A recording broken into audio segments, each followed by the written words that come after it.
Welcome to our channel. Today we how to activate drip investing using M1 Finance, beginner guide step by step clearly. To activate drip investing using M1 Finance, begin by opening the M1 Finance app on your device or navigate to the M1 Finance website. Log into your account with your credentials. Once you're logged in, locate the Portfolio tab on the main dashboard. Click on the Portfolio tab to access your investment holdings. Identify the investment or stocks for which you want to enable drip investing. Tap on the stock or investment to see more detailed information. Look for the option labeled Dividends or Drip within the investment details. If you find it, toggle the switch to enable dividend reinvestment. If you do not see this option, navigate back to your main portfolio page. Select Settings from the menu, usually found in the top right corner. In the Settings menu, look for Dividends or Investment Settings. Select the option to enable drip investing for all applicable investments.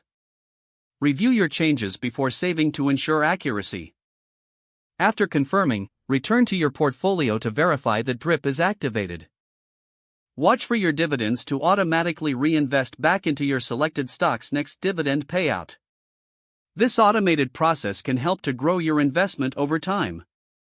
That's how you activate drip investing on M1 Finance.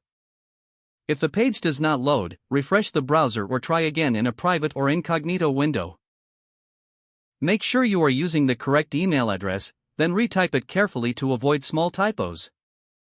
If your password is not accepted, use the reset option and create a new strong password you can remember. Check your spam folder for verification or security emails, then complete any requested confirmation steps. Enable two-factor authentication if available to improve account security and reduce unauthorized access risk.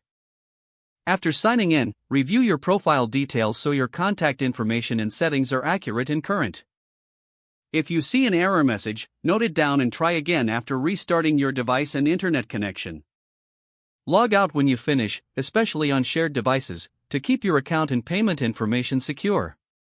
If the page does not load, refresh the browser or try again in a private or incognito window. Make sure you are using the correct email address, then retype it carefully to avoid small typos.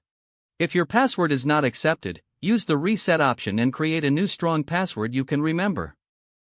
Check your spam folder for verification or security emails, then complete any requested confirmation steps.